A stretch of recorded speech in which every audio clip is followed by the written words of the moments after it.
पटाखे बेचने वाली गरीब सास बहू। रसोई में काम करते हुए सास बहू। बहू, मुझे तो समझ नहीं आ रहा, अब हम क्या करेंगे। घर में ना खाने को कुछ है, ना पैसे हैं। आखिर हमारा घर चले तो चले कैसे बहू। माँ जी, कुछ खास तो मुझे भी समझ नहीं आ रहा। सर पर एक के बाद एक त्योहार है और अब हम दोनों के अलावा घर में कोई कमाने वाला नहीं है। यही तो बहू सारी चिंता हमें खाए जा रही है। काश हमें कोई काम मिल जाता। माँ जी, मैं तो सोच रही हूँ कोई ऐसा काम मिल जाए जिससे इन 3-4 महीने हमारा बहुत फायदा हो, जिससे बहुत पैसे आए। आप सोच लेना कि ऐसा क्या आने वाला है। क्या आएगा? तभी दरवाजे पर बिजली का बिल वाला आता है और कहता है, शकीला देवी, ये आपका ही घर है ना? ये लीजिए आपका बिजली का बिल। 1 हफ्ते के अंदर भर दीजिएगा वरना पेनल्टी लग जाएगी। ले बहू, घर में 100 का नोट नहीं है और 1200 का बिल भी आ गया। अब क्या होगा बहू हमारा। दोनों सास बहू की बात सुनकर ऐसा प्रतीत हो रहा था जैसे कि दोनों पैसों की तंगी से बहुत परेशान थी। घर में शायद खाने को भी कुछ नहीं था। ऐसे में दोनों सास बहू आगे क्या करेंगी? क्या वो किसी काम को ढूंढ पाएंगी? और आखिर ऐसी उनकी क्या मजबूरी थी कि उन्हें काम चाहिए था? और इन दोनों के पति कहाँ हैं? जानने के लिए कहानी में कुछ समय पीछे चलते हैं।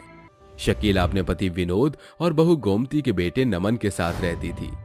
2 महीने पहले की बात है। शकीला की रसोई की लाइट नहीं जल रही थी। विनोद को आवाज लगाती है, विनोद जी सुनिए, जल्दी आइए, रसोई की लाइट बंद हो गई है, जरा ठीक कर दीजिए।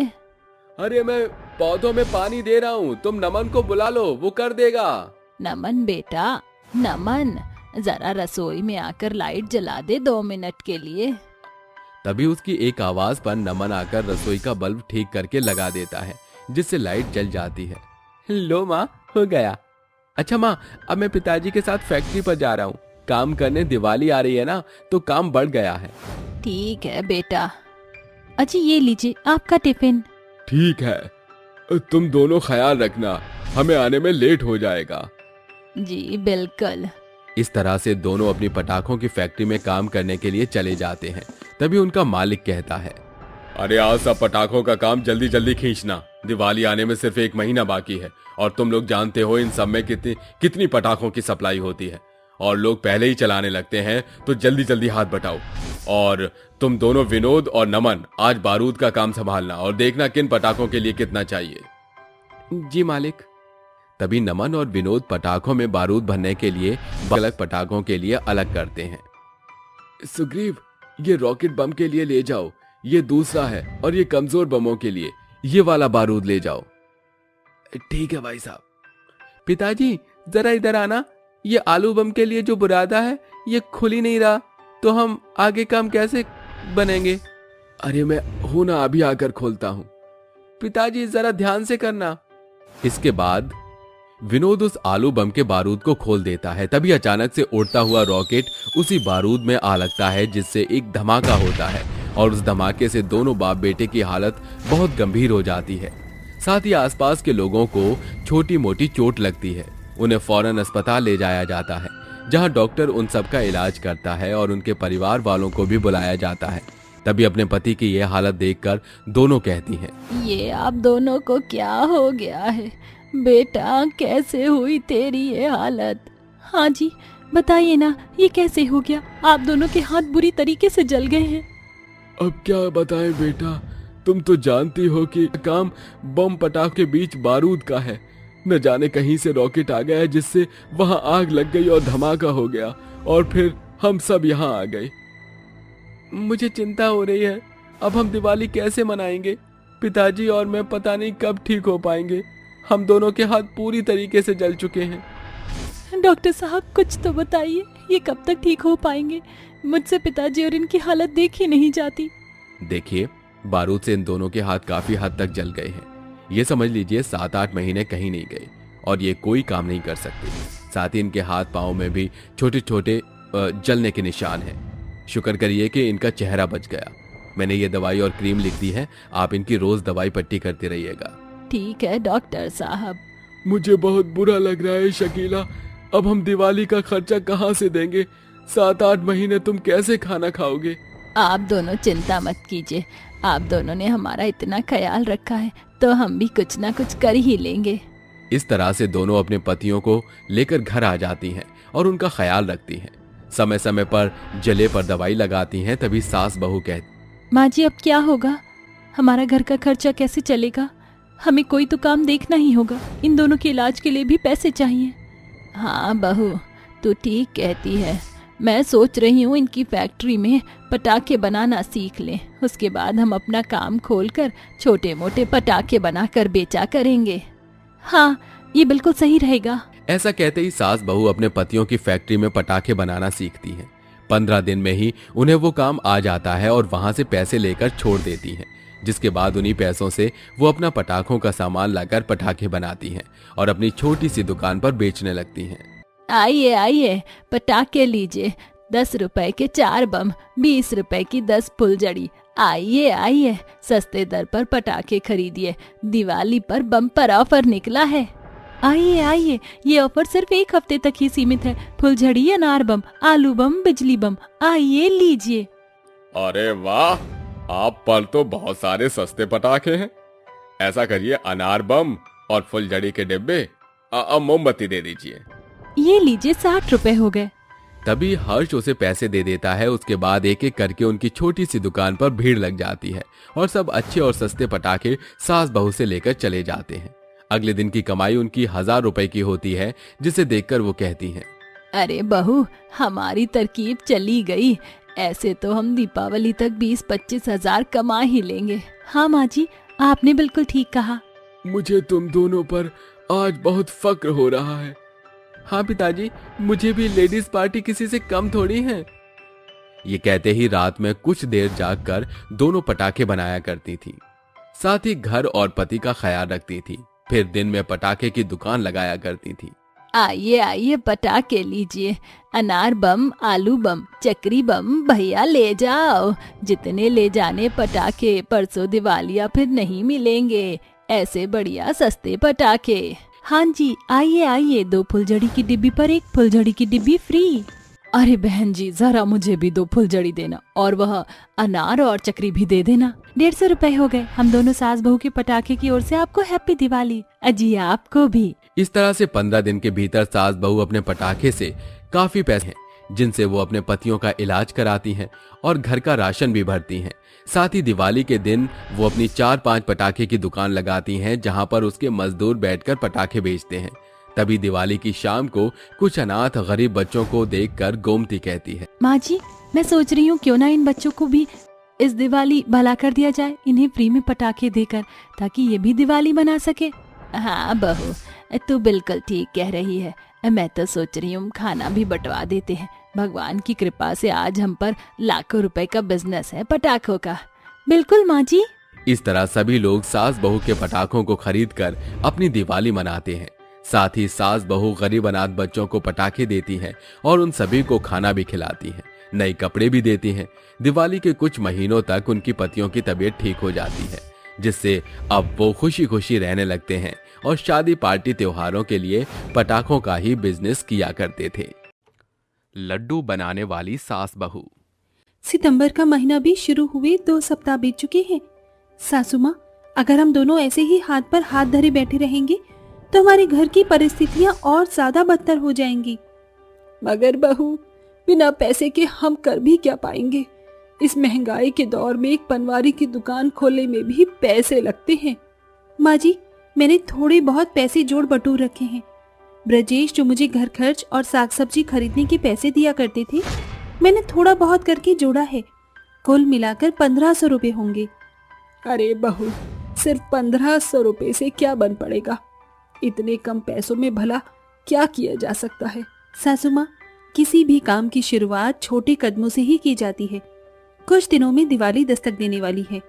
क्यों ना हम दोनों सास बहू लड्डू बनाकर बेचें? इससे हम दोनों सास बहू बतौर ईंधन के पैसे बचा सकती है।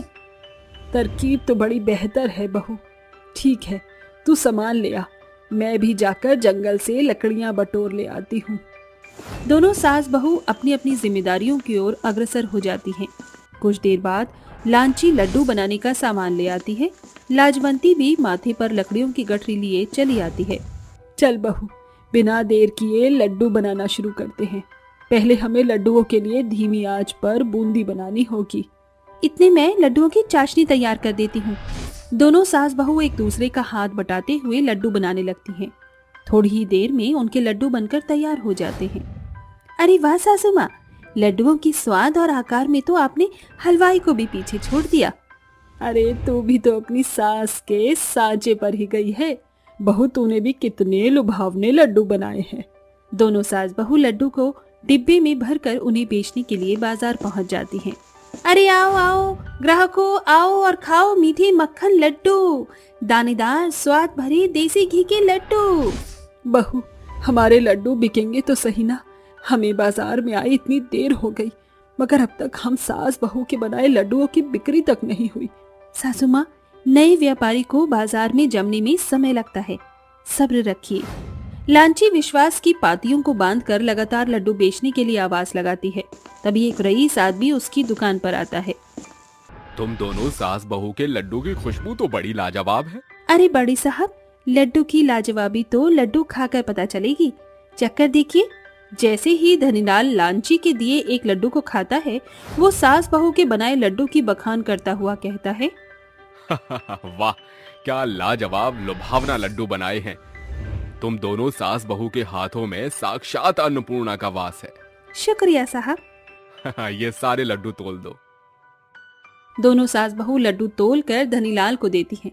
बदले में धनीलाल सास बहू को लड्डू का मोल देता है। देखा माँ जी, हम दोनों सास बहू की मेहनत ने पहले दिन से ही सफलता दिखाना शुरू कर दिया। 1500 की लागत लगाकर बनाए लड्डू से हम सास बहू ने 2500 की बड़ी बिक्री की है। हाँ बहू, बस एक बार हमारा लड्डू का कारोबार जम जाए, फिर ब्रिजेश की बीमारी का इलाज करा लेंगे। लाजवंती का बेटा और लांची का पति ब्रिजेश पिछले 3 महीने से बीमारी के बिछौने पर पड़ा था। एक दौर था जब घर बार जिम्मेदारी बतौर ब्रिजेश संभालता था, मगर पिता की मौत से उसे ऐसा सदमा लगा कि उसका पूरा शरीर पैरालाइज हो गया। अगली सुबह, बहू देख सवेरा हो गया, आज से हम दोनों सास बहू सवेरे से ही लड्डू बनाकर बेचेंगी, इससे कमाई बढ़ने के आसार ज्यादा होंगे। फिर दोनों साथ में लड्डू बनाकर उन्हें बेचने निकलती हैं। मैं चौबीपुर गांव जा रही हूँ और आप मनिहार गांव जाएंगी, इससे हम दोनों सास बहू लड्डुओं से बेहतर कमाई कर पाएंगे। सांझ होते ही आप मुझे बड़ी बाजार में मिलना। ये बोलकर दोनों सास बहू लड्डुओं का डब्बा लिए अलग रास्तों की ओर अग्रसर होती हैं। लड्डू ले लो लड्डू, मीठे मिष्टान खाओ, मुंह का स्वाद बढ़ाओ, आओ बच्चों लड्डू खाओ। अरे ओ लड्डू वाली अम्मा, का भाव बेचत हो लड्डू, जरा हमको भी तो बताओ। एक लड्डू का दाम 10 रुपए है, और अगर लड्डू का एक पूरा डिब्बा लोगी बिटिया तो सस्ता पड़ेगा। वो कैसे? एक डिब्बे में कुल 24 लड्डू हैं, जिसका दाम 200 लगेगा। वही लड्डू 20 के हिसाब से 10 रुपए में पड़ेगा। ई का मतलब एक डिब्बा पर 40 रुपया का फायदा। अरे फिर तो कुल लड्डू का एक डिब्बा दे दो। दोनों सास बहू सारा दिन घुमक्कड़ कर नई गांव-गांव घूमकर लड्डू बेचकर बाजार आती हैं। माँ जी, मैंने दिन भर में पूरे 1500 के लड्डू बेचे हैं। हाँ बहू, मैंने भी 1000 रुपए के लड्डू की बिक्री की है। मतलब कि हम सास बहू ने कल जितनी कमाई अभी ही कर ली। अगर सांझ का भाग्य बलवान रहा तो आज हम सास बहू अपने लड्डू की बिक्री से 5000 का पड़ाव पार कर जाएंगी। दोनों सास बहू के बचे लड्डू की लूटमार मच जाती है। दोनों सास बहू लगातार लड्डू बनाकर दिन भर फेरी करने के बाद सांझ को बाजार में आकर लड्डू बेचा करती। 2 सप्ताह बाद, सिर्फ 2 सप्ताह के भीतर ही हम दोनों सास बहू ने लड्डू बेचकर तकरीबन 50,000 रुपए जोड़ लिए हैं। अब हमको लड्डू की दुकान खोलनी चाहिए। बहू, खामखा दुकान में पैसे फंसाने की क्या जरूरत है? ये मेरी दूर की सोच है। दिवाली दस्तक देने वाली है, मिठाइयाँ ही तो तीज त्योहार को दर्शाती हैं। अभी सिर्फ हम सास बहू बूंदी के लड्डू बना रहे हैं। कैसा रहेगा जब हम इनसे लड्डू की सारी लाइन शुमार कर दें, जैसे कि बेसन के लड्डू, मोतीचूर के लड्डू इत्यादि। तेरी सोच तो एकदम बिजनेसमैन की जैसी बड़ी है। हम सास बहू बफर सिस्टम के द्वारा लड्डू बेचेंगे। दोनों सास बहू बतौर भाड़े पर एक दुकान खरीद कर लड्डू का व्यापार शुरू कर देती हैं। आज से ये दुकान कहलाएगी सास बहू के लाजवाब लड्डू की दुकान। दोनों सास बहू लड्डू बनाकर उन्हें बेचने लगती हैं। अरे आओ आओ दर्शकगण और लुत्फ उठाओ सास बहू के लाजवाब लुभावने लड्डुओं का। अरे जल्दी से 1 दर्जन लड्डुओं का डब्बा तो पैक करना। अरे बड़े साहब, आपको हम सास बहू के लड्डू की दुकान का पता कैसे चला? अरे कैसे पता नहीं चलेगा, बाजार की जिस दुकान में सबसे ज्यादा भीड़ भड़ाका हो वो दुकान सास बहू के लाजवाब लड्डू के सिवा किसकी होगी। दोनों सास बहू धनीलाल को लड्डू देती हैं। बदले में धनीलाल सास बहू के लड्डू की बड़ी कीमत अदा करता है। देखते ही देखते बहू के लड्डुओं का व्यापार बुलंदियां छूने लगता है। उन्हें प्रत्येक दिन ताबड़तोड़ कमाई होती है, जिससे वो अपनी गुमटी को घर में तब्दील करके निजात पाती हैं। साथ ही उस भाड़े की दुकान को वो खरीद लेती हैं। माँ जी, हम दोनों सास बहू ने अपनी कड़ी मेहनत से इस घनघोर गरीबी को मात दे दी, मगर ब्रिजेश? फिक्र मत करो बहू, ब्रिजेश भी इस बीमारी के बिछौने से उठ खड़ा होगा। दोनों सास बहू हाथ जोड़कर विनती कर रही होती हैं कि डॉक्टर आकर बताता है, बधाई हो, ब्रजेश का हाथ पांव काम करने लगा है। बहुत जल्दी वो इस बीमारी के बिछौने से पूरी तरह भला हो जाएगा। दोनों सास बहू बहुत खुश हो जाती हैं और लगातार अपने लड्डू की दुकान को बड़ी ही लगन से चलाती हैं। साथ ही प्रत्येक सप्ताह ब्रजेश को अस्पताल लेकर जाती हैं। माताजी बधाई हो, आप दोनों सास बहू की मेहनत ने अपना असर दिखा ही दिया। आपका बेटा पूरी तरह से भला चंगा हो चुका है। शुक्रिया डॉक्टर साहब, आज हम सास बहू की मेहनत सफल हो गई। माँ, मुझे माफ कर दो, मेरे रहते आप दोनों सास बहू को इतनी मेहनत करनी पड़ी, मगर अब ब्रजेश आपके काम में बराबर हाथ बटाएगा। बेटा, खुद को क्यों कोसता है? भगवान जो करता है उसके पीछे भलाई छिपी होती है। आखिरकार अंत में ब्रजेश ने बीमारी के बिस्तर को मात दे दी। सास बहू की लगातार की गई मेहनत ने न सिर्फ उन्हें सफल बनाया, बल्कि ब्रजेश का भी बल बनकर उसे बीमारी के चपेटे से बाहर उबारा। आज पूरे गांव क्षेत्र में सास बहू अपने लाजवाब लड्डू के लिए जानी जाती हैं। सास बहू की मिलावटी रंगीन पानी पूरी। शहरी भीड़भाड़ से कोसों दूर बसा ब्रह्मपुरा नाम का एक भरा पूरा गांव, जहां एक बड़ी जनसंख्या की जनता वास करती थी। उसी गांव में लाजवंती और अलका नाम की सास बहू की जोड़ी भी अपने पति के साथ रहा करती थी। परिवार के मुखिया थे सत्तू, जो लाजवंती के पति और शेखर के पिता थे। एक सवेरे की बात है। अरे सुनती हो शेखर की अम्मा, अरे जल्दी से खाना बांध दो, हमका देरी होवत है। तभी रसोई घर के भीतर से दोनों सास बहू एक संग निकल कर आती हैं और लाजवंती कहती है, अरे सत्तू महाराज, थोड़ा सब्र बांध लिया करो। ऐसा भी क्या होड़ मचा रखी है जैसे कि लाखों की कमाई करने जा रहे हो। माँ, आज गांव के प्रधान का खेत पटाना है ताकि कल से जमीन में बीज बोया जा सके। बरसों से दोनों बाप बेटे खेती बाड़ी में उलझे पड़े हो, मगर पेट पालने के सिवा एक पैसा नहीं बचता है। जाने इस टूटे फूटे छप्पर से किस जुग जमाने में निजात मिलेगा। अरे भगवान, भोर सवेरा बौरा गईल हो का, जतरा बिगड़े के सिवा और ही कुछ नहीं आवत है। ऐसा कहकर दोनों बाप बेटे खेत की ओर निकल पड़ते हैं और कुछ देर बाद, सासू माँ, इतनी देर दोपहर हो गई है, अब तक आपने एक भी निवाला नहीं खाया। इस पर लाजवंती बेमन से कहती है, जीवन भर तो ये रूखा सूखा ही खाना है। जाने इस घनघोर गरीबी से हमारा घर कब निकल पाएगा। सासू माँ, बाबूजी और ये मिलकर जो भी कमा पाते हैं उससे तो जीवन भर आमदनी अठन्नी और खर्चा रुपया वाला हर्ष ही रहेगा। अब हम सास बहू को भी कुछ करना पड़ेगा। दोनों सास बहू सोच विचार कर कहती हैं, माँ जी, आजकल बाजार भर में गोलू गोलगप्पे वाले की दुकान अर्श पर है। अगर हम सास बहू उसके गोलगप्पे के ठेले के बाजू में एक अपनी पानी पूरी का ठेला खोल दे तो गोलू के गोलगप्पे का कारोबार अर्श से फर्श पर आ जाएगा और हम सास बहू धड़ाधड़ कमाई कर सकेंगी। दोनों सास बहू घर का दाना पानी खरीदने के पैसे पानी पूरी के कारोबार में झोंक देती हैं और ढेरों गोलगप्पे बनाकर पहुंच जाती हैं। गोलू गोलगप्पे की दुकान के एकदम सामने कुछ घंटे बाद। माँ जी, ऐसे हमारी पानी पूरी का मामला जमने वाला नहीं। हमें इस गोलू के गोलगप्पे से हटकर कुछ नया करना होगा। हाँ बहू, एक तो इस पानी पूरी में हमारा पड़ता इतना लगा है, मगर एक पैसे की बिक्री भी नहीं हुई। एक तरकीब है जिससे सामने खड़ी इस मुश्किल को हम इंद्रधनुष के तीर जैसे भेज सकते हैं। माँ जी, साफ शब्दों में कहिए, गुत्ती मत गूंथिए। क्यों ना हम सास बहू मिलकर रंगीन पानी पूरी पकाएं। इससे पानी पूरी खाने के शौकीन लोगों की भीड़ हमारे पास खींची चली आएगी और हमारा पड़ता भी कम लगेगा। वाह माँ जी, आपने ये बात तो बड़ी चौकी की कही। कल से हम यही करेंगे। अगली सुबह। अरे बहू, नींद से जाग, देख भोर हो गई, गोलगप्पे नहीं करने क्या? उठ, कुछ ही देर में दोनों मिलकर पानी पूरी का सामान इकट्ठा करके कहती हैं। माँ जी, ये पानी पूरी के पानी बनाने का पुदीना तो रातों रात सड़ गया। बाहो, एक तो हम सस्ता देखकर ये सड़ा गला पुदीना उठा लाए थे। एक बार पुदीने को पीस कर इसे पानी पूरी में पानी का घोल तैयार कर दे तो किसे पता चलेगा। माँ जी, पानी पूरी के लिए इतना सूजी मैदा काफी है? अरे मेरी बुद्धू बहू, जानती नहीं सूजी मैदा कितना महंगा है। गोलगप्पे बनाने में आटा इस्तेमाल करते हैं, उससे हम सास बहू को घाटा नहीं होगा। और अगर ग्राहक ने स्वाद से पकड़ लिया तो सवाल ही पैदा नहीं होता। हमारे गोलगप्पे रंग बिरंगे बनेंगे। किसी को हम चॉकलेट गोलगप्पों का नाम देंगे तो हम किसी को फ्रंट गोलगप्पा। पैसे कमाने की होड़ में दोनों सास बहू स्वार्थी होकर खराब कोटी का सामान इस्तेमाल करती हैं, जैसे सड़े गले पुदीने का पानी सस्ते रंग का इस्तेमाल करके रंग बिरंगी पानी पूरी बनाती हैं और उन्हें बेचने के लिए बाजार आ पहुंचती हैं। पानी पूरी खाओ, रंग बिरंगे किफायती उच्च कोटि की पानी पूरी खाओ भैया। अब आ गया है भरे बाजार में आपके बीच 10 रुपए में 10 पानी पूरी।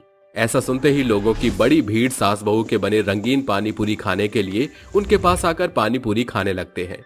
तभी लता और ब्रजेश नाम का एक दंपत्ति उनकी रंगीन पानी पूरी खाने को दौड़ा आता है। अरे जरा जल्दी से हमको भी ये रंगीन पानी पूरी तो खिलाना। इस पर ब्रजेश कहता है, वैसे ये रंगीन पानी पूरी आपने कैसे बनाया है? ग्राहक होने के नाते हमको खाने की गुणवत्ता की खबर तो होनी चाहिए।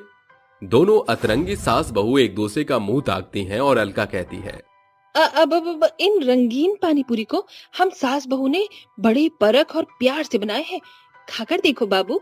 ब्रजेश और लता पानी पूरी खाने लगते हैं। वो सास बहू की रंगीन पानी पूरी के पीछे का दोषपूर्ण सामग्री को नहीं पहचान पाते। वाकई आप दोनों सास बहू के रंगीन पानी पूरी के लिए जितनी सराहना की जाए कम है। कितने स्वादिष्ट हैं ये पानी पूरी। हर एक दिन के साथ सास बहू के रंगीन पानी पूरी की पहचान बढ़ती चली जा रही थी।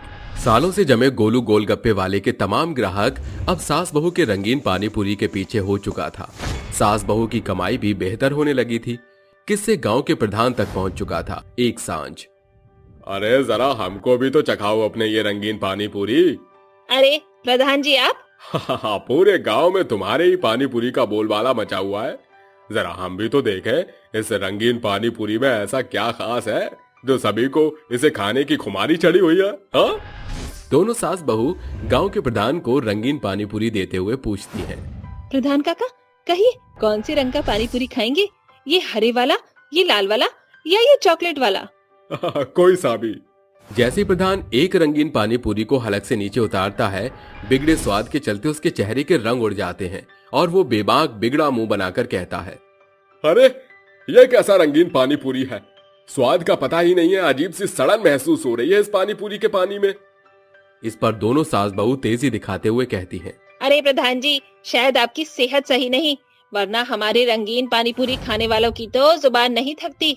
हम सास बहू के लिए तारीफ के पुल बांधते हुए। देखते ही देखते सास बहू की दुकान पर आने वाली भीड़ घटना शुरू हो जाती है, जिससे उनकी आमदनी बुरी तरह प्रभावित होती है। तभी लता और ब्रजेश उनके पास आते हैं और कहते हैं, अरे लता, क्या हुआ ब्रजेश को? ऐसे पेट पकड़े बैठा है। जाने क्या हुआ है काकी, पिछले कई दिन से इनको कुछ पच ही नहीं रहा। मैंने सोचा क्या पता आपके रंगीन पानी पूरी खाकर इनके पेट का पानी टनाटन हो जाए।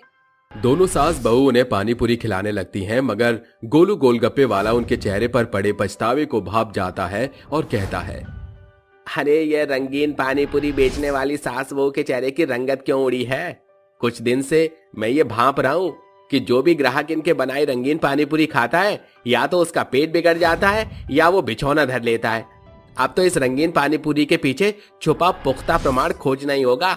अगली भोर गोलू जल्दी जागकर सास बहू के घर में घुसकर उन्हें रंगीन पानी पूरी में मिलावट करते देख लेता है।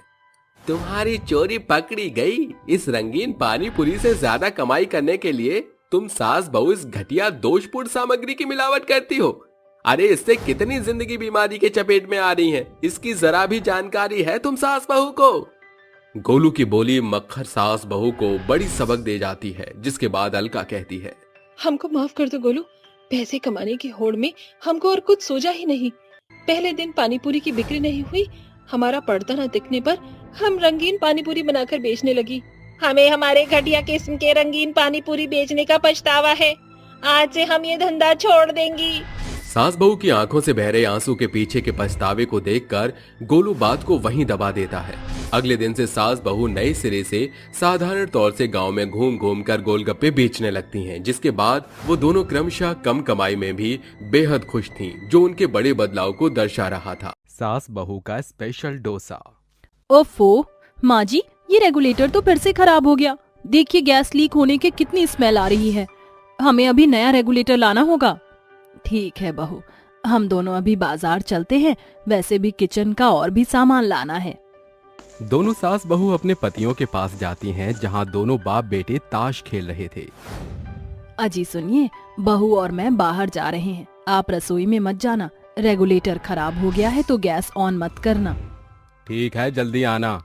अजी आपने सुन लिया ना। धनुष जी, प्लीज हमारे पीछे कुछ भी खाना मत बनाना। हमारे आने तक इंतजार कर लेना। हाँ हाँ ठीक है। अरे आप दोनों ने सुन लिया ना, हम जा रहे हैं। आकर आपकी 4 बजे वाली चाय बना देंगे। अरे माँ कितना बोलोगी, जाओ ना, सब सुन लिया। अच्छा ठीक है। ये कहकर दोनों मार्केट जाकर सामान खरीदने लगते हैं। वहीं दूसरी ओर दिवाकर अपने बेटे से कहता है, अरे बेटा, अब मैं बहुत बोर हो गया हूँ। ये खेलते खेलते ऐसा कर 2 कप चाय बना ले। ठीक है पिताजी। अरे माँ और सुरेखा कुछ कह रही थी जाते वक्त, आपने सुनी क्या उनकी बातें? अरे पता नहीं क्या कह रही थी। तुझे तो पता ही है, कहीं भी जाएंगी तो 10 बातें सुना कर जाएंगी। ये मत करना, वो मत करना, इनकी छोड़, तू चाय लिया मेरे लिए। ठीक है पिताजी। ये कहकर धनुष चाय बनाने चला जाता है। वो जैसे ही गैस को ऑन करता है तो सिलेंडर के ब्लास्ट से एक बड़ा धमाका होता है, जिसमें दोनों मर जाते हैं। तभी बात करती हुई दोनों घर की तरफ पहुंचती हैं। अरे माँ जी, आपने नॉन स्टिक तवा देखा था? उस पर कितनी छूट थी। अच्छा हुआ हमने ले लिया। हाँ बहू। और उसके साथ फ्री चम्मच का सेट भी मिल गया। अरे तुम दोनों यहाँ हंस रही हो और वहाँ तुम्हारा घर जलकर खाक हो गया है। चलो शुक्र है तुम दोनों बाहर थी और तुम दोनों के पति ऑफिस में, है ना? क्या घर में आग लग गई? नहीं नहीं बहू, जल्दी चल। ये कहते ही उन दोनों के होश उड़ जाते हैं और उनके हाथ से सामान गिर जाता है। वो भागी भागी अपने घर की ओर जाती हैं, जहां 2-3 औरतें उनका हाथ पकड़ लेती हैं और कहती हैं, अरे पागल हो क्या तुम दोनों, जो इस आग में झुलसने जा रही हो? अरे माया, हाथ छोड़ मेरा हाथ। अरे अंदर मेरे पति और मेरा बेटा है। छोड़ मुझे, मेरा बेटा जल रहा है। अरे कोई बचाओ, मेरे परिवार को बचाओ। अरे जाने दो मुझे, छोड़िए मुझे, अंदर है वो। मुझे पापा जी और धनुष को बचा कर लाना है। सुरेखा तुम पागल हो गई हो क्या? आग की लपटें देख कितनी तेज है। तू पास भी नहीं जा सकती। अब तक तो वो दोनों बचे भी नहीं होंगे। अरे आपका दिमाग तो ठीक है ना? आप कैसी बातें कर रही हैं? कुछ नहीं हुआ मेरे पति को। पापा जी भी बिल्कुल ठीक है ना माँ जी? लगता है यहाँ कोई सिलेंडर फट गया है, जिससे पूरा घर विस्फोट हो गया। तभी फायर ब्रिगेड आकर घर की आग को बुझाते हैं और अगले ही पल दोनों सास बहू सफेद साड़ी में गुमसुम बैठी हुई थी, जहां उनके पतियों की लाश पूरे तरीके से जल चुकी थी। तभी सुरेखा का भाई आकर कहता है, बस मेरी बहन शांत हो जा। विधि के विधान को कोई नहीं रोक सकता। पर ये सब कैसे हो गया? क्या कहूँ, किसको कसूरवार ठहराऊं भैया? शायद समय ही गलत चल रहा था। गैस के सिलेंडर का रेगुलेटर खराब हो गया था। इन दोनों को कह कर गए थे कि रसोई में मत आना, पर शायद उन्होंने गैस ऑन किया होगा, जिस वजह से सिलेंडर ब्लास्ट हो गया। अरे मेरे बच्चे को ले आओ कोई। अरे मेरे पति को ले आओ कोई। अरे मैं मर जाऊंगी। कैसे रहूं मैं? दोनों छोड़कर चले गए हम दोनों को। माँ जी, सुरेखा, आप दोनों संभाले खुद को। इस नाजुक मोड़ पर मजबूत होना होगा आपको। मैं पैसे भिजवा दूंगा कल आपको, या आप दोनों मेरे साथ ही रहने चलिए। नहीं भैया, हम कहीं नहीं जाएंगे। हम खुद ही अपने पैरों पर खड़ा होंगे। हमें आपके पैसे नहीं चाहिए, माफ करना। 2 हफ्ते बीत जाते हैं। दोनों जैसे तैसे घर चला लेते हैं और कहते हैं, बहू तूने अपने भाई से तो कह दिया, पर हम ऐसा क्या काम करें जिसमें हमारे कम पैसे लगे और मुनाफा ज्यादा हो? हमारा घर जलकर खाक हो गया। इसमें सामान लाकर और रंग रोगन करवाना होगा। माँ जी, मैंने सोचा है हम डोसा बनाकर भेजें। उसमें ज्यादा लागत और मेहनत नहीं लगती है, फटाफट बनाकर खिला सकते हैं। इन सामान के लिए मैं लोन ले आऊंगी। बहू की बात सुनकर मालती राजी हो जाती है। सुरेखा कुछ लोन उठाकर एक ठेला और डोसा बनाने के सामान का इंतजाम करती है। अगले दिन से ही दोनों सास बहू का स्पेशल डोसा बनाने लगती हैं। आइए आइए, गर्मा गर्म डोसे के साथ नारियल की चटनी और सांभर का मजा लीजिए। मात्र 50 रुपए, 50 रुपए। हाँ आइए आइए, यहाँ मसाला डोसा, पनीर डोसा, चीज डोसा, सास बहू स्पेशल डोसा, अफगानी डोसा, कई प्रकार के डोसे उपलब्ध हैं, तो देर ना कीजिए। अरे यहाँ तो डोसे की नई दुकान लगी है। चल प्रेरणा, डोसे को खाते हैं। हाँ चल। दोनों सहेली सास बहू की दुकान पर पहुंचकर डोसे का ऑर्डर करके खाती हैं और कहती हैं, अरे वाह आंटी, आपकी पनीर डोसा और अनियन डोसा तो बहुत मस्त है। हाँ आंटी, ऐसा करिए, आप अपना सास बहू स्पेशल हो सभी खिला दीजिए और पनीर वाला पैक कर दीजिए, दो। ठीक है बेटा, ये लो सास बहू स्पेशल डोसा। अरे वाह गजब, इसके आगे तो मटर पनीर भी फेल है। आहा दीदी मस्त है। ये कहते ही वो दोनों पैसे देकर चली जाती हैं, जिसके बाद एक ग्राहक आते हैं और भीड़ लगने लगती है। अरे दीदी, मुझे 3 प्लेट डोसा पैक कर दीजिए और एक खाने को दे दीजिए। ये लो। और पैक कौन सी करनी है? ये सास बहू स्पेशल डोसा, चीज डोसा और मसाला डोसा। अरे वाह वाह, ऐसा स्वादिष्ट डोसा तो मैंने आज तक नहीं खाया। शुक्रिया। पहले दिन ही सास बहू के डोसे की बहुत अच्छी कमाई होती है, जिससे वो डोसे का और सामान ले जाते हैं। माँ जी, मुझे तो यकीन ही नहीं हो रहा कि हमारी डोसे की दुकान पहले दिन से ही चल पड़ी। हाँ बेटा, मैंने सिर्फ 1000 रुपए ही लगाए थे और कमाई 7000 की हुई है। लगता है अब हम अपने घर को पहले जैसा नया कर देंगे। हाँ माँ जी। अगले दिन भी सास बहू डोसा बेचकर बहुत कमाई करती हैं और अलग अलग प्रकार के डोसे बेचकर वो मशहूर होने लगती हैं। उनकी 6 महीने की मेहनत उन्हें ठेले से एक बड़ी दुकान में पहुंचा देती है। आसपास के शहरों में भी सास बहू के स्पेशल डोसे की डिमांड बढ़ जाती है। ज्यादा ग्राहक आने से अब सास बहू ने अपनी दुकान में 4 स्टाफ को रख लिया था। तभी एक दिन जाना माना पंजाब का शेफ मोहन राय उनकी दुकान के सास बहू स्पेशल डोसा खाता है और कहता है, अरे वाह, आज तक ऐसा डोसा तो मैंने भी नहीं बनाया। वेटर, यहाँ की ओनर कौन है, जरा उन्हें भेजिए। शेफ की बात सुनकर वेटर सुरेखा को भेज देता है और वो कहती है, जी क्या हुआ, आपको हमारा डोसा पसंद नहीं आया क्या? हाँ जी, पसंद नहीं, बहुत पसंद आया है। मैंने शेफ होकर भी इतना अच्छा डोसा कभी नहीं बनाया। सच कहूँ तो मुझे आपके यहाँ का डोसा काफी पसंद आया है और मैं चाहता हूँ कि ये लजीज डिश मेरे 5 स्टार होटल में भी आप सब लोग खाएं। तो क्या इसके लिए आप मेरे होटल में आकर शेफ बनना पसंद करेंगी? सच में आपको हमारा डोसा इतना पसंद आया कि अब हम आपके 5 स्टार होटल में शेफ बनेंगे? जी बिल्कुल। पर सर, हमारी दुकान को हम बंद नहीं कर सकते, काफी लोग हमसे जुड़ चुके हैं।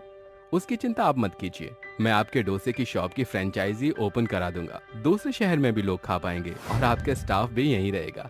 आप उसकी अपडेट लेते रहना। आप मुझे 5 मिनट दीजिए ताकि मैं माँ जी से पूछ लूं। ऐसा कहकर सुरेखा अपनी सास को सब कुछ बता देती है। अगर बहू हमें ये सुनहरा अवसर मिल रहा है तो हम इसे जाने कैसे दे सकते हैं। हाँ कर दे उन्हें। खुशी से सास बहू फूले नहीं समाते और शेफ के साथ जुड़कर उसके 5 स्टार होटल में अपने स्पेशल सास बहू डोसा सबको खिलाकर उस होटल को भी फेमस बना देती हैं। साथ ही उनकी दुकान भी चलती रहती है। उनकी फ्रेंचाइजी ओपन हो जाती है और अपने जले हुए घर को वो एक बेहद सुंदर बंगला बनाकर उसमें खुशी खुशी रहने लगती हैं। जादुई मिट्टी की गाय।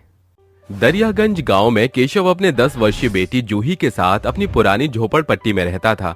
घर चलाने का एकमात्र सहारा उसकी गाय लाली थी, जिसका दूध बेचकर वो दाल रोटी का इंतजाम कर पाता था। उसके पास इतना धन नहीं था कि वो एक पक्का मकान बनवा सके। सावन का महीना शुरू होने के साथ एक रात झमाझम बरसात होती है। गौशाला में बंधी गाय गुहार लगाती है, माँ! माँ! गौशाला के छप्पर से टपक रही बारिश की ठंडी बूंदों से लाली एकदम नहा चुकी थी और ठंडी हवाओं के झोंके से कंपकपाते हुए पागुर कर रही थी। तभी केशव की आंख खुलती है और वो खिड़की से झांक कर कहता है, अरे ये अचानक तूफान भरी बरसात, नन्ही जूही अपनी गाय लाली की चिंता में दौड़कर गौशाला में आती है। माँ, माँ। पिताजी, लाली तो ठंड के मारे ठिठुर रही है। केशव कोने में पड़ी बोरी को गाय पर उड़ाकर अंदर चला आता है, जहाँ नन्ही जूही कहती है, पिताजी, लाली को कुछ होगा तो नहीं? अगर उसे कुछ हो गया तो मैं किसके साथ खेलूंगी? मेरी प्यारी गुड़िया, लाली को कुछ नहीं होगा, सो जा। सवेरा होते ही आसमान से बरसाती बादल छटने के साथ पूरा गांव अपने कामकाज में लग जाता है। तभी जूही गौशाला का दरवाजा खोलती है। पिताजी, पिताजी, जल्दी आइए पिताजी, लाली कुछ बोलती क्यों नहीं? ए राम, लालिया हमें छोड़ गई जूही। जूही अपनी जान से प्यारी गाय के शव से लिपटकर उसे चूमती हुई फूट फूट कर रोने लगती है। समय गुजरने के साथ उसके घर में खाने के भी लाले पड़ जाते हैं। ये देख जूही गौशाला में आकर कहती है, लाली, तुम वापस आ जाओ, मुझे तुम्हारी बड़ी याद आ रही है। वो खूंटे के पास गाय के कदमों की छाप छोड़ी हुई जमी हुई मिट्टी को उठाकर उसे गूंदकर लाली को याद करके मिट्टी की एक गाय बनाकर बिलख बिलख कर रोती है। आधी रात उसके सपने में उसकी माँ आकर कहती है, नींद से जागो जूही, यहाँ इतना अंधियारा क्यों है और आप कौन है? मैं तुम्हारी माँ हूँ जो यमलोक से आई हूँ। मगर मेरी माँ तो मुझे जन्म देते ही मर गई और अब तो मेरी गाय लाली भी माँ के जैसे सितारा बन गई होगी। मैं तुम्हें ये बताने आई हूँ कि तुमने जिस मिट्टी से गाय बनाई थी, तुम्हारे सच्चे आंसू उस पर गिरने के साथ उसमें जान पड़ चुकी है, इसलिए वह सजीव होकर जादुई मिट्टी की गाय बन चुकी है। तुम उसे जो कुछ मांगोगी वो तुम्हें दे देगी। अचानक जूही का सपना टूटता है और उसकी नजर खिड़की पर धरी मिट्टी की गाय पर पड़ती है, जो एकदम चमक दमक रही थी। अरे, ये मिट्टी की गाय तो एकदम सोने जैसी दिख रही है। वो रात के अंधियारे में किवाड़ खोलकर मिट्टी की बनी गाय को आंगन में रखते हुए कहती है, अगर सचमुच तुम जादुई मिट्टी की गाय हो तो मुझे मेरी लाली लौटा दो। साधारण मिट्टी की गाय में एकदम से हलचल होती है और वो चमचमाती मिट्टी की गाय में ढल जाती है। मैदान के चारों तरफ एक तेज रोशनी उजागर होने के साथ एक गाय प्रकट होकर गुहार लगाती है, माँ, माँ। ये तो सचमुच जादुई मिट्टी की गाय है जिसने मुझे मेरी लाली के जैसी गाय दी है। जादुई गाय के जादू को देख नन्ही जूही की आकांक्षा और ज्यादा बढ़ती है। सभी के घर कितने सुंदर दिख रहे हैं, एक हमारा ही घास फूस का टूटा फूटा घर है। जादुई मिट्टी की गाय, क्या तुम मेरे झोपड़ी को एक सुंदर घर में बदल सकती हो? जादुई मिट्टी की गाय की आंखों से आ रही एक सुनहरी चमक जूही के कच्चे घर पर पड़ने के साथ वो एक सुंदर महल में बदल जाता है, जिसे देख जूही भौचक्की रह जाती है। ये तो राजकुमारी के महल जितना सुंदर है। जूही मिट्टी की जादुई गाय को अपनी हथेली पर उठाकर घर को एक टक निहारती हुई खुश होती है। सवेरे केशव की आंख खुलती है तो वो हैरानी से कहता है, मैं तो अपनी झोपड़ी में सोया था, फिर मेरी नींद इस आलीशान घर में कैसे खुली? कहीं ये मेरी आंखों का सपना तो नहीं? पिताजी, ये भ्रम नहीं, सच है। ये सब कुछ इस मिट्टी की जादुई गाय ने हमें दिया है। पूरा गांव उनके घर के आगे जमावाड़ा लगाकर कहता है, अरे रातों रात इस सुदामा की बरसों की टूटी फूटी कुटिया एकदम से महल में कैसे बदल गई? अरे केशव भाई, कोनो भारी खजाना हाथ लग गवा है का? ये सब कौने जिन का जादू है? तुम्हारे तो दिन पलट गए। अरे भाई बहनों, वो देखो, हूबहू लाली जैसी गाय। कल तक तो गौशाला एकदम वीरान पड़ी थी, एक ही रात में ये गाय कैसे पैदा हो गई? दोनों बाप बेटी गांव वालों के सवालों से घिरे हुए थे। तभी जूही कहती है, ये सब कुछ हमें इस जादुई मिट्टी के गाय से मिला है। क्या कहा? जादुई मिट्टी की गाय? अगर ये वाकई जादुई मिट्टी की गाय है तो इसे सोना निकाल कर दिखाओ जरा। एकदम पते की बात कही है। अब ही दूध का दूध, पानी का पानी हो जाएगा। ठीक है, ऐ मेरी जादुई मिट्टी की गाय, मुझे सोने के सिक्के दे। जादुई मिट्टी की गाय का छोटा सा ढांचा एकदम विशाल जादुई मिट्टी की गाय में बदलने के साथ उस मिट्टी की गाय का मुंह खुलता है और सैकड़ों सोने के सिक्कों की भरमार लग जाती है। अरे, ये तो सचमुच की जादुई मिट्टी की गाय निकली। ये क्या बला है? ये सारे सोने के सिक्के आप रख लीजिए। सभी जन सोने के सिक्कों की तरफ लपक पड़ते हैं। समय के साथ जादुई मिट्टी की गाय के कर्तव्यों से जूही और उसके गरीब पिता का जीवन पटरी पर आ जाता है। गुड़िया, भले ही सभी के लिए ये जादुई मिट्टी की गाय हमारे जीवन के बदलाव का श्रेय माने, लेकिन मेरे लिए ये तेरे हाथों का करिश्मा ही कहलाएगा, क्योंकि इस जादुई मिट्टी की गाय की रचनाकार तो तू ही है। सालों बाद दोनों बाप बेटी के जीवन में खुशियां दस्तक देती हैं। जब भी उन्हें कोई भी कमी घटी का अभाव महसूस होता, वो जादुई मिट्टी की गाय से मदद मांगते। एक रोज केशव घर आकर कहता है, अरे गुड़िया, जरा खाना ले आ, बड़ी जोरों की भूख लगी है। जूही रसोई घर में पड़े खाली भगोने को निहारती हुई हैरान परेशान होकर कहती है, पिताजी को क्या खिलाऊं? सारा खाना तो मैंने ही सपाचट कर दिया था। पिताजी का ख्याल ही नहीं किया। मैं भी कितनी बुद्धू हूँ। तभी जूही की नजर उसके जादुई मिट्टी की गाय पर जाती है। मिल गया हल। मेरी जादुई मिट्टी की गाय, मुझे तुम्हारी मदद की सख्त जरूरत है।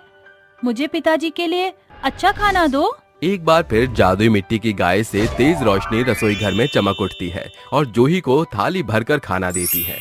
ये लीजिए पिताजी, गर्मा गर्म खाना। अरे वाह, ये 56 भोग किसने बनाया? पिताजी, ये खाना मैंने अपनी जादुई मिट्टी के गाय से मांगा था। एक रोज एक भूखा भिखारी उनका दरवाजा खटखटाते हुए कहता है, अरे कोई इस बूढ़े भिखारी को कुछ खाने को दे दो। आपको भूख लगी है? मेरी प्यारी जादुई गैया, इनको खाना दो। अरे ठिठोली करने को मैं भिखारी ही मिला था क्या? ये माटी की बेजान गाय सिर्फ बालकों का मनोरंजन कर सकती है, अरे भोजन नहीं दे सकती।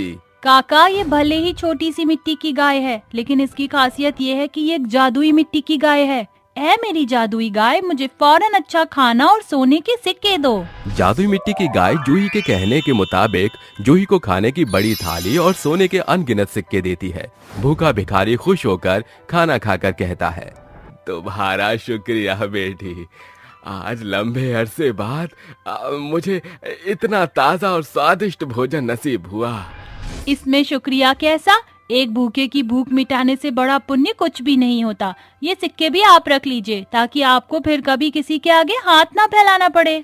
10 साल की जूही को पुरनिया की तरह समझदारी से बोलता देख भिखारी उसे शुक्रिया बोलकर वहाँ से चल देता है और जूही अपनी जादुई मिट्टी की गाय को लिए घर के भीतर आ जाती है और ऐसे ही लगातार वो जरूरतमंदों की मदद करने का जिम्मा अपने सिर उठाती है।